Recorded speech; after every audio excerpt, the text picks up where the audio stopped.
डी.एड के एकेडमी एक free educational channel है जिसका उद्देश्य ऐसे लोगों की सहायता करना है जिनके पास समय या संसाधनों की कमी है, लेकिन जो पढ़ना चाहते हैं और अपने दम पर आगे बढ़ना चाहते हैं।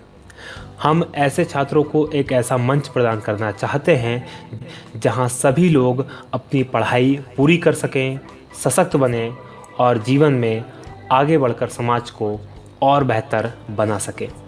यही हमारी इस राष्ट्र देवता के प्रति सच्ची श्रद्धांजलि है।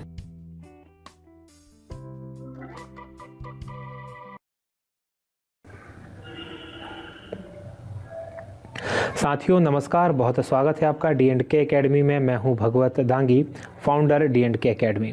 और आज के हमारे एमसीक्यूज़ वाले वीडियो में हम बात करेंगे 700 मोस्ट आईएमपी एमसीक्यूज़, और ये पार्ट 6 यानी 6वां भाग है। और आज 251 से लेकर 300 प्रश्नों तक की बात हम करेंगे। ये जो हमारा पार्ट है ना केवल एमपीपीएससी 2017 बल्कि उसके आगे भी जो एमपी लेवल के जो एग्ज़ाम होंगे, खासकर व्यापम के लिए जो एग्ज़ाम होने वाले हैं, उन सब के लिए बहुत ही इंपॉर्टेंट है।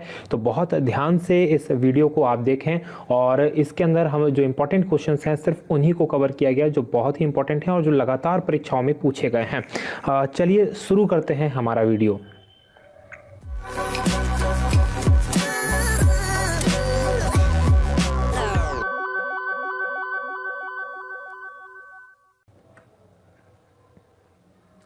वीडियो में सबसे पहले बात करेंगे हम ऑनलाइन टेस्ट सीरीज की। देखिए एमपीपीएससी 2017 के लिए एकेडमी के द्वारा पेपर फर्स्ट के लिए ऑनलाइन टेस्ट सीरीज स्टार्ट की गई है। इसके अंदर कुल 10 हाई क्वालिटी टेस्ट रखे गए हैं हमारे द्वारा, जिसमें एक टेस्ट हो चुका है। 49 रुपीज़ पर टेस्ट इसका कॉस्ट है, और 399 रुपये की पूरी टेस्ट सीरीज आप ज्वाइन कर सकते हैं। उसके लिए आपको dkmpsc.com पे जाना पड़ेगा। और इसके अलावा यदि आप एक फ्री डेमो टेस्ट भी इसमें रखा गया है, आपने अभी तक डेमो टेस्ट नहीं दिया है तो आप हमारी वेबसाइट पर जाकर फ्री डेमो टेस्ट दे सकते हैं, जिसका कोई चार्ज नहीं है, फ्री है। तो ये टेस्ट तो आप ज़रूर दें, और यदि आपको अच्छा लगता है, आपको ये मदद करता है, तो अगला टेस्ट भी दें। चलिए बात करते हैं वीडियो की। तो वीडियो में सबसे पहले आज का पहला प्रश्न नंबर 251, रतन बामनी किसकी रचना है? मध्य प्रदेश में रचनाओं से संबंधित प्रश्न पूछे गए हैं, इसलिए हमारे हर वीडियो के अंदर 2 से 3 रचनाओं की हम जरूर चर्चा करेंगे ये एमसीक्यूज़ के अंदर, क्योंकि लगातार ये प्रश्न पूछे जाते हैं। तो जो रतन बामनी रचना है ये केशव दास जी की रचना है। केशव दास जी की काफ़ी सारी रचनाएं बहुत इंपॉर्टेंट हैं और इनसे लगातार प्रश्न पूछे जाते हैं मध्य प्रदेश में। तो केशव दास जी की रचना है रतन बामनी। वहीं बात करें जगनिक जी की, तो जगनिक जी की जो प्रमुख रचना है वो आला उदल की जो लड़ाई है वो आला उदल इनकी प्रमुख रचना है। भूषण जी की तो बहुत सारी रचनाएं हैं, और सिंगा जी के जो भजन है वो फेमस है, तो इनके बारे में भी बात करेंगे। नक्श की बात करें तो नगशिख जो है ये भी केशव दास जी की ही एक रचना है। अगला प्रश्न है रोतेले किस जनजाति की उपजाति है? तो जनजातियों से प्रश्न मध्य प्रदेश में लगातार बनते हैं, और जो रोतेले है वो कोल जनजाति की उपजाति है। कोल जनजाति बहुत ही महत्वपूर्ण जनजाति है उत्तर पूर्वी क्षेत्र की, खासकर मध्य प्रदेश का जो उत्तर पूर्वी क्षेत्र है, जबलपुर और शहडोल सतना, वो वाला जो उत्तर पूर्वी क्षेत्र है, वहाँ की कोल जनजाति बहुत ही महत्वपूर्ण है। बात करें मध्य प्रदेश की कितने जिलों की सीमा राजस्थान के साथ बनती है या राजस्थान के साथ लगती है? तो मध्य प्रदेश के कुल 10 जिले हैं जिनकी सीमा राजस्थान के साथ लगती है, और उन 10 जिलों के नाम कुछ इस प्रकार हैं। ये हैं झाबुआ, रतलाम, मंदसौर, नीमच, आगर मालवा, राजगढ़, गुना, शिवपुरी, श्योपुर और मुरैना। तो ये इंपॉर्टेंट जिले हैं जिनकी सीमा राजस्थान के साथ लगती है। बात करते हैं तानसेन साहब की। तो तानसेन किस वंश के राजाश्रय में थे? तानसेन साहब जो थे वो बघेल वंश के राजाश्रय में थे। इंपॉर्टेंट है, बघेल वंश के राजा का नाम था राजा रामचंद्र, और ये रीवा के महाराज थे। रीवा के महाराज थे, और उनके दरबार से फिर ये गए थे राजा अकबर के दरबार में। होलकर वंश के संस्थापक कौन थे? बहुत ही महत्वपूर्ण प्रश्न है ये। होलकर वंश के जो संस्थापक थे मल्हार राव होलकर साहब थे। ये बेसिकली मल्हार राव होलकर साहब जो थे किसान थे, और उसके बाद इन्होंने अपने आप को इम्प्रूव किया और अपने क्षमताओं को बढ़ाया और अपनी जो क्षमताएं थी इनकी उसके बल पर ये पूरे राजा बने और होलकर साम्राज्य की इनके द्वारा स्थापना की गई थी। तो महाराज ये मल्हार राव होलकर थे और इन्हीं की जो पुत्रवधू थी अहिल्याबाई होलकर, ये इनकी पुत्रवधू थी और इन्होंने भी बहुत शानदार तरीके से राजकाज संभाला था।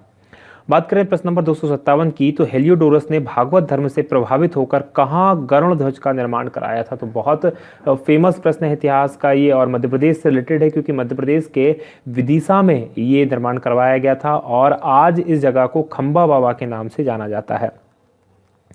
खंबा बाबा के नाम से विदिशा के अंदर इस जगह को जाना जाता है, तो ये विदिशा के अंदर है। नचना कुठार का अभिलेख किससे संबंधित है? तो नचना कुठार एक बहुत ही शानदार जगह है जो भूमरा के पास में है और नचना कुठार में एक पार्वती मंदिर है जो बहुत ज़्यादा फेमस है। लेकिन आज हम बात कर रहे हैं, ये गुप्तकालीन मंदिर है नचना कुठार का मंदिर, और आज हम बात कर रहे हैं यहाँ के अभिलेख की। तो नचना कुठार का जो अभिलेख है वो व्याघ्र राज्य से संबंधित है। व्याघ्र राजा हैं जो इनसे ये संबंधित है। अगले प्रश्न की बात करें तो चंदेल वंश की स्थापना किसने की थी? चंदेल वंश बहुत ही महत्वपूर्ण वंश रहा। मध्य प्रदेश के स्थापत्य की बात करें तो बहुत इंपॉर्टेंट है, क्योंकि खजुराहो के जो मंदिर हैं वो इसी चंदेल वंश के राजाओं के द्वारा निर्मित किए गए हैं और इन्हीं के वंश में आल्हा उदल जैसे महान जो योद्धा थे वो हुए हैं। तो चंदेल वंश की स्थापना की थी नन्नुक ने। सही आंसर है नन्नुक। बात करें भूषण उल्लास की, भूषण उल्लास किसकी रचना है? बहुत ही इंपॉर्टेंट रचना है भूषण उल्लास, जैसे नाम से ही स्पष्ट है भूषण जी की रचना है और भूषण जी की जो रचना है अधिकतर रचनाएं वो उनके नाम से ही मिलते हैं, जैसे भूषण उल्लास है और दूषण उल्लास भी एक इनकी रचना है। इस तरह से बहुत सारी रचनाएं इनके जो अधिकतर रचनाएं उनके नाम के आगे भूषण लगा हुआ है या रचनाओं के नाम में पीछे की तरफ भूषण लगा हुआ है, तो इसलिए आप समझ जाइएगा। तो भूषण दास जो भूषण उल्लास है वो भूषण की रचना है। डॉक्टर हरि सिंह गोड़ की बात करें तो डॉक्टर हरि सिंह गोड़ ने 1899 में किस अधिवेशन में भाग लिया था? कांग्रेस के अधिवेशन की बात चल रही है। जो हरि सिंह गोड़ साहब थे जो बहुत बड़े शिक्षाविद थे, एक बहुत शानदार साहित्यकार थे, कवि थे, उपन्यासकार थे और एक स्वतंत्रता संग्राम सेनानी थे। तो बहुत ही इंपॉर्टेंट और बहुत ही फेमस पर्सनालिटी है मध्य प्रदेश की है और जिनके द्वारा मध्य प्रदेश का जो कॉलेज है उसकी स्थापना की गई थी। सागर यूनिवर्सिटी के नाम से पहले नाम था, आजकल उसका नाम हरि सिंह गौड़ विश्वविद्यालय है। तो बहुत ही फेमस है, उनकी बात भी करेंगे, इसकी स्थापना की भी हम बात करेंगे। तो ये जो है इनके द्वारा लाहौर अधिवेशन में इनके द्वारा शिरकत की गई थी। मंडला राजधानी थी, मंडला किस की राजधानी थी? तो मंडला राजधानी है गोंड की, गोंड राजाओं की राजधानी रही है मंडला। और रानी दुर्गावती जो थी इस समय की बहुत मंडला की बहुत फेमस रानी रही, रानी दुर्गावती, जिन्होंने अकबर के साथ युद्ध किया था। बात करते हैं अगले प्रश्न की। तो इसमें पूछा गया है निम्नलिखित में से किस क्षेत्र पर शुंग वंशीय राजा अग्निमित्र ने शासन किया था? बहुत फेमस प्रश्न है ये। विदिशा के अंदर, विदिशा जो जगह है वहां पर विदिशा क्षेत्र में राज किया था अग्निमित्र ने। मिट्टी की बारात किसकी रचना है? एक और इंपॉर्टेंट रचना फिर से पूछी गई है, मिट्टी की बारात बहुत फेमस रचना है डॉक्टर शिवमंगल सिंह सुमन की। डॉक्टर शिवमंगल सिंह सुमन जो हैं मध्य प्रदेश से रिलेटेड हैं, इनका जो कार्य क्षेत्र रहा है ये मध्य प्रदेश रहा है डॉक्टर शिवमंगल सिंह सुमन जी का, और खासकर जो उज्जैन है वहाँ पर इनका कार्य क्षेत्र रहा है डॉक्टर शिवमंगल सिंह सुमन का। और इनके जीवन की बड़ी महत्वपूर्ण समय इन्होंने मध्य प्रदेश में बिताया, तो ये काफ़ी इंपॉर्टेंट कवि रहे हैं। युग का मोल किसकी रचना है? तो युग का मोल जो है वो भी शिवमंगल सिंह सुमन जी की ही एक रचना है। शिवमंगल सिंह सुमन के बारे में एक मुझे छोटा सा किस्सा याद आ रहा है। एक बार जब, क्योंकि ये जो थे ये वही समय था जब भारत की आज़ादी की लड़ाई चल रही थी, और एक बार शिवमंगल सिंह सुमन जी को आंखों पर पट्टी बांधकर एक जगह ले जाया गया, और जब इनकी आंखों से पट्टी हटाई गई तो इनके सामने खड़े थे चंद्रशेखर आज़ाद साहब, और चंद्रशेखर आज़ाद जी ने इनसे एक प्रश्न पूछा था, तो क्या आप ये रिवॉल्वर दिल्ली तक ले जा सकते हैं? और बहुत सरल स्वभाव के ये थे और इन्होंने उस राष्ट्र, क्योंकि वो इनके कार्य को जानते थे, बहुत ही राष्ट्रवादी व्यक्ति थे ये, और चंद्रशेखर आज़ाद जो कि क्रांतिकारी थे तो उनके बात को उन्होंने मानते हुए और वो उनका काम उन्होंने किया था। तो बहुत फेमस इनके समय का ये किस्सा है शिवमंगल सिंह सुमन जी के समय का। बात करें 1857 की क्रांति के समय ग्वालियर के नरेश कौन थे? 1857 की जब क्रांति हुई थी तब जो ग्वालियर के नरेश थे वो जीवाजी राव सिंधिया साहब थे, और उसी जीवाजी राव सिंधिया साहब के समय ही ग्वालियर की क्रांति हुई थी। बात करते हैं अगले प्रश्न की। तो मध्य प्रदेश में कितने जिले छत्तीसगढ़ की सीमा से लगे हुए हैं? फिर ये प्रश्न है, इससे पहले राजस्थान की बात हमने की थी। तो मध्य प्रदेश के 6 जिले हैं जो छत्तीसगढ़ की सीमा से लगे हुए हैं, वो हैं सीधी, सिंगरौली, शहडोल, अनूपपुर, डिंडौरी और बालाघाट। तो ये जिले इसके अंदर मध्य प्रदेश की सीमा से लगे हुए हैं। इसके अंदर आप ऑप्शन नहीं है 6 जिलों का, तो यहाँ पर आप देख लें, ये इसका इसको 6 कर लीजिए, 6 जिले हैं, 5 नहीं है, 6 जिले हैं। निम्नलिखित में से कौन सी कृति राजा भोज की नहीं है? कौन सी कृति राजा भोज की नहीं है? इससे पहले एक वीडियो में हमने बात की थी जिसमें राजा भोज की कृतियों के बारे में हमने देखा था। तो जो संस्कृति कंठाभरण है ये भी राजा भोज की कृति है, सम्रांगण सूत्र है ये भी राजा भोज की कृति है, और विद्या विनोद ये भी राजा भोज की कृति है। लेकिन जो चरक संहिता है ये राजा भोज की कृति नहीं है, ये चरक की कृति है, चरक की लिखी हुई बुक है। अगले प्रश्न की बात करें तो उज्जैन महाजनपद युग में किसकी राजधानी थी? उज्जैन महाजनपद युग की बात करें तो उज्जैन महाजनपद युग में जब उज्जैन जो था वो अवंती राज्य की राजधानी थी, और अवंती का ही एक और नाम अवंती का जो है उसका नाम उज्जैन था। भोपाल राज्य भारतीय संघ में कब विलय हुआ? भोपाल राज्य जो था, क्योंकि भोपाल एक देशीय रियासत थी और इसमें जो नवाब थे वो शासन किया करते थे, 1947 में ही ये भारत में शामिल नहीं हो गया, बल्कि ये तो चाहते थे, जो यहाँ के नवाब थे वो चाहते थे कि भारत के संघ में शामिल ही ना हो। लेकिन 1 जून 1949 को भोपाल रियासत मध्य प्रदेश जो भारत है, भारत संघ में शामिल हो गई। अगले प्रश्न की बात करें तो गंगा लहरी किसकी रचना है? गंगा लहरी बहुत ही इंपॉर्टेंट रचना है और यह है जगन्नाथ मिश्र साहब की। और जगन्नाथ मिश्र जो है इनके बारे में बहुत ही फेमस है और ये मुगल काल के समय में रहे हैं। देखिए हुआ क्या था, एक बार राजा जो जी शायद शाहजहां या जहांगीर, दोनों में से एक की बात है, शायद शाहजहां थे, उनके समय में दिल्ली के अंदर एक विद्वानों के अंदर होड़ मची थी कि जो हिंदू हैं वो सही बोलते हैं या मुसलमान जो हैं वो उनका धर्म सही बोलता है। तो इसके बारे में एक बहुत बड़ा फिर शाहजहां के द्वारा एक आयोजन करवाया गया शास्त्रार्थ का। उसमें शर्त ये रखी गई थी कि जो भी शास्त्रार्थ में भाग लेगा, जो हारेगा उसे जेल की सज़ा भोगनी होगी और जो जीतेगा उसको राजा के द्वारा इनाम दिया जाएगा। और फिर ये एक्सेप्ट किया गया सभी हिंदुओं के द्वारा भी और मुसलमानों के द्वारा भी। फिर जब ये और उसमें शर्त ये थी कि शास्त्रार्थ तभी खत्म होगा जब कोई निर्णय हो जाएगा, उससे पहले शास्त्रार्थ खत्म नहीं होगा। तो जो जगन्नाथ मिश्र साहब थे उससे पहले बहुत सारे पंडितों ने उसमें भाग लिया और सब एक एक करके हारते चले गए और सबको बादशाह के द्वारा पहुंचा दिया गया जेल के अंदर। फिर ये बात जब ये जगन्नाथ मिश्र साहब जो थे ये बनारस यानी काशी के रहने वाले थे, जब इनको ये बात पता चली तो ये भी शास्त्रार्थ करने के लिए वहाँ चले गए। जब शास्त्रार्थ करने के लिए वहाँ पहुँचे तो इनने 3 दिन 3 रात लगातार शास्त्रार्थ किया और ये विजयी उसके अंदर हुए। जब ये विजयी हुए तो बादशाह ने इनसे पूछा कि आपको क्या चाहिए, तो इन्होंने कहा कि आप पहले जो सभी पंडित हैं उनको आप छोड़ दीजिए जेल से। तो राजा ने उनको जेल से छोड़ दिया। फिर पूछा अपने लिए कुछ मांग लीजिए। तो वहाँ पर शास्त्रार्थ में जो राजा था यानी जो बादशाह थे, उनकी एक पुत्री जो वहाँ पर उनके शास्त्रार्थ को लगातार सुन रही थी, उन्होंने नज़र दौड़ाई तो उस महिला के ऊपर, उस लड़की के ऊपर उनकी नज़र चल गई। उन्होंने कहा आप अगर कुछ देना चाहते हैं तो ये मुझे दे दीजिए। फिर उनने क्योंकि राजा वचन हार चुका था तो उसने अपनी लड़की की शादी इनके साथ कर दी। और ये जब वापस आए वाराणसी में तो इनका काफ़ी विरोध किया गया। इन्होंने एक मुसलमान से शादी की, इस चक्कर में इनका काफ़ी विरोध किया गया और इनको समाज से बाहर निकाल दिया। समाज से जब बाहर निकाल दिया तो ये गंगा जी को बड़ा प्रेम करते थे और उन्हीं के फिर उसमें गंगा जी की आराधना के रूप में इन्होंने गंगा लहरी की रचना की। और ऐसा कहा जाता है फिर इन दोनों पति पत्नी को गंगा जी ने अपने अंदर समा लिया था। आखिरी में जब इनकी मृत्यु नहीं हुई थी, इन्होंने खुद कहा था कि अब मुझे आपके अंदर संभालो माता, तो फिर इन्होंने गंगा जी ने इनके अंदर संभाल लिया। तो ऐसी इनकी कहानी है जगन्नाथ मिश्र साहब की। तो बहुत फेमस रचना है गंगा लहरी। हालांकि ये हमारा विषय नहीं था, लेकिन जो बात निकली तो मैंने आपको बता दी।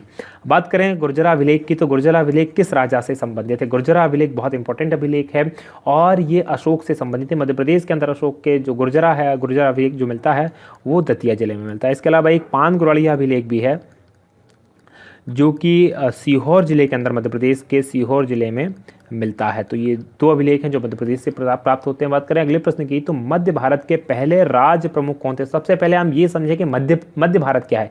देखिए जब भारत आज़ाद हुआ, मध्य प्रदेश का जब गठन नहीं हुआ 1947 और 1956 के बीच में, जो मध्य प्रदेश था 4 पार्टों में बटा हुआ था। एक था विंध्य प्रदेश, एक था सीपी एंड बरार, सीपी यानी कि सेंट्रल प्रोविंस और बरार, एक था भोपाल रियासत और एक था मध्य भारत।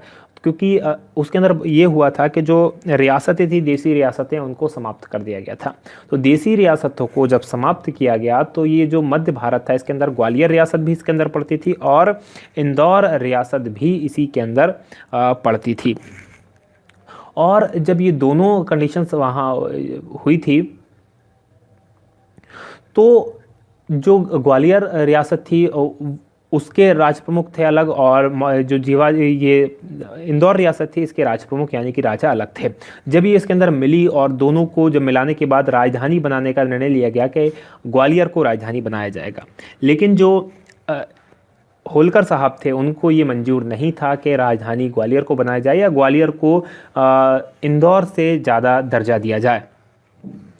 फिर उन्होंने उस पर आपत्ति जताई, तो फिर राज प्रमुख जो बनाया गया था जीवाजी राव को बनाया गया था, और फिर उप राज्य प्रमुख का एक पद का सृजन किया गया और उप राज्य प्रमुख बनाया गया सिंधिया जी को, तो माफ़ कीजिएगा होलकर जी को। तो ये दोनों के बीच में फिर सरदार पटेल साहब ने कॉम्प्रोमाइज़ करवाया था, और उसके जो राज्य प्रमुख होते थे वो उनका जो स्थिति होती थी आज के राज्यपाल जो होते हैं उन्हीं की तरह उनकी स्थिति होती थी।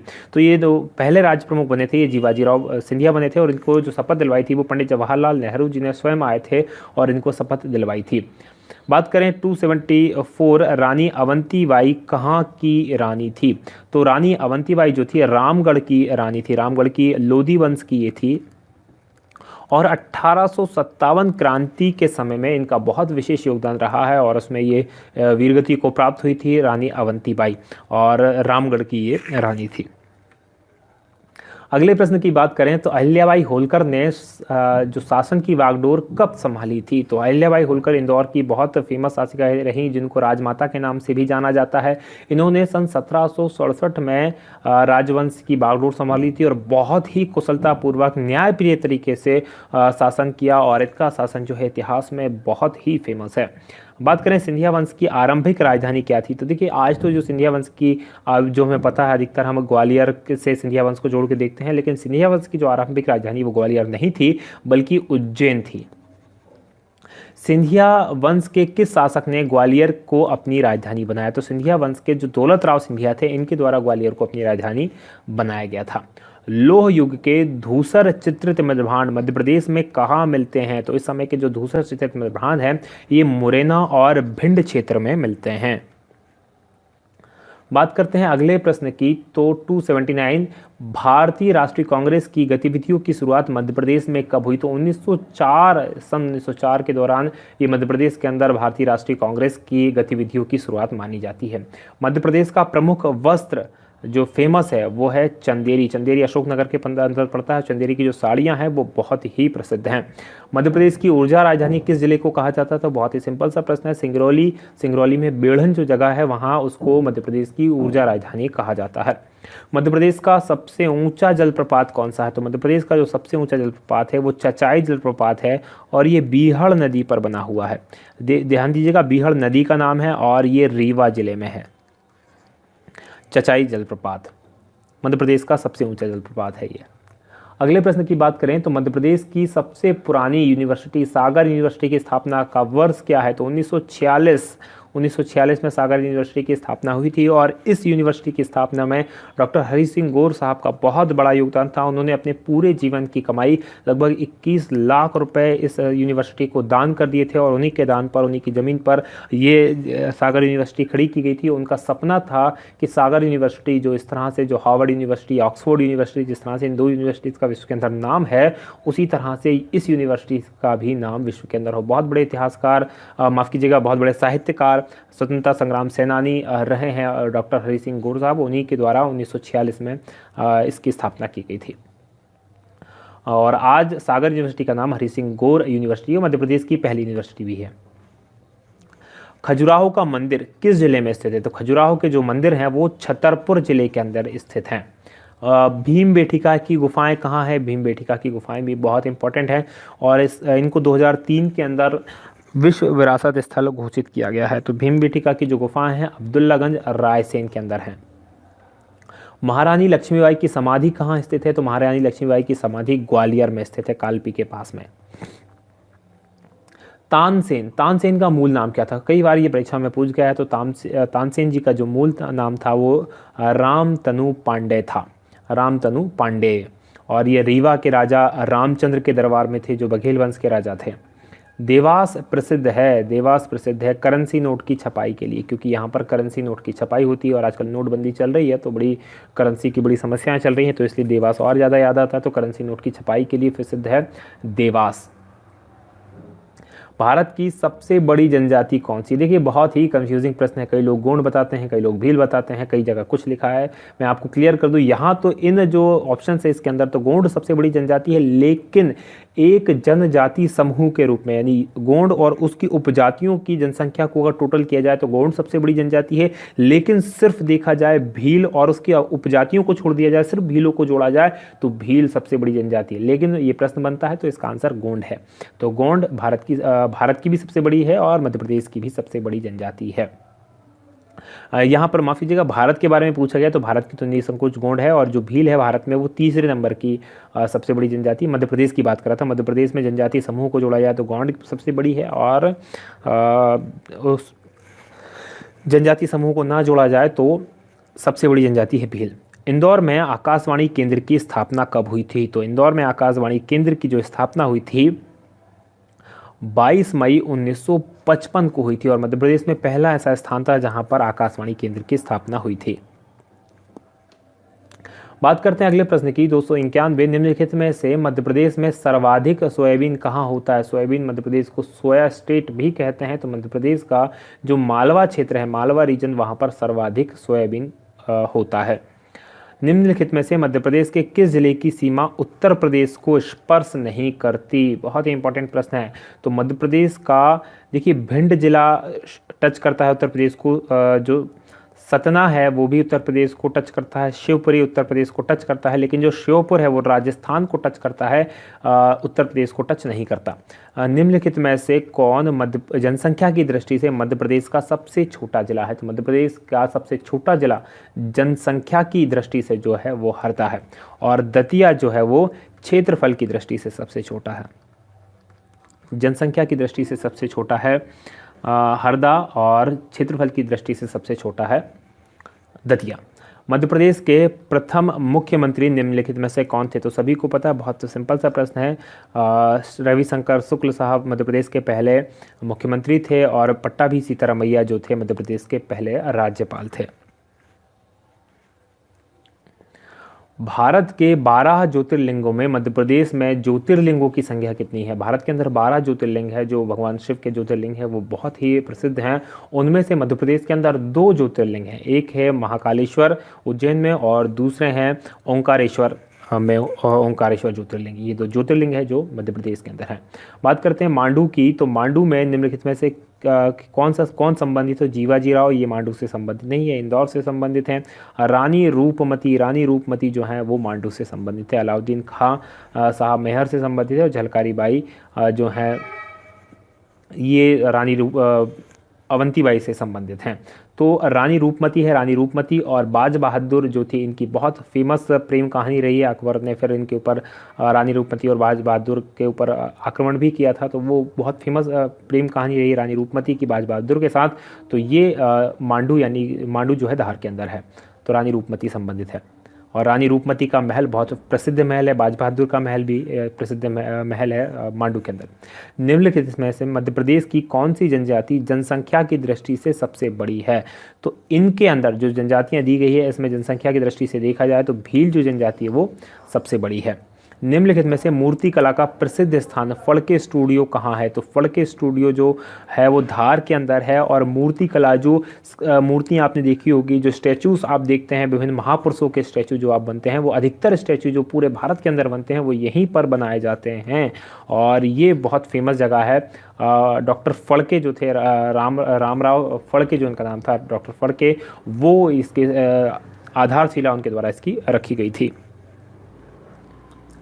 बात करें आखिरी 2 प्रश्नों की, तो मध्य प्रदेश में प्रतिवर्ष अखिल भारतीय शास्त्रीय नृत्य उत्सव कहाँ आयोजित किया जाता है? तो ये जो शास्त्रीय नृत्य उत्सव है ये आयोजित किया जाता है खजुराहो के अंदर, जो खजुराहो जो है छतरपुर के अंदर है। और यहाँ के चंदेल वंश के राजाओं के द्वारा बनाए गए जो मंदिर हैं बहुत ही फेमस है। पचमढ़ी होशंगाबाद के अंदर है, ग्वालियर में तानसेन समारोह होता है, और ओरछा जो है वो टीकमगढ़ के अंदर है।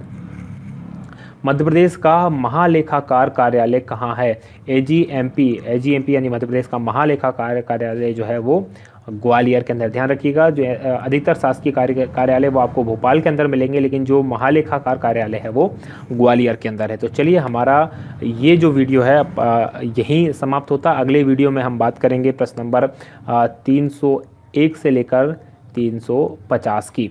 तो आप इसी तरह से हमारे वीडियोस को आप देखते रहिए। आप लाइक करें, शेयर करें और कमेंट जरूर करें कि ये आपको वीडियोस कैसे लग रहे हैं। यदि आपको ये वीडियोस पसंद आ रहे हैं तो उसके लिए बहुत ही आपका धन्यवाद। आप इन्हें लाइक कर रहे हैं, शेयर कर रहे हैं और कमेंट कर रहे हैं। साथ में आप हमारे और वीडियोज़ यहाँ पर मैं डाल दे रहा हूँ, आप उनको ज़रूर देख लीजिएगा। चैनल को सब्सक्राइब करना बिल्कुल ना भूलें, ताकि इस तरह के और भी वीडियोज़ आपको समय से प्राप्त होते रहें। बहुत बहुत धन्यवाद। जय हिंद, जय भारत।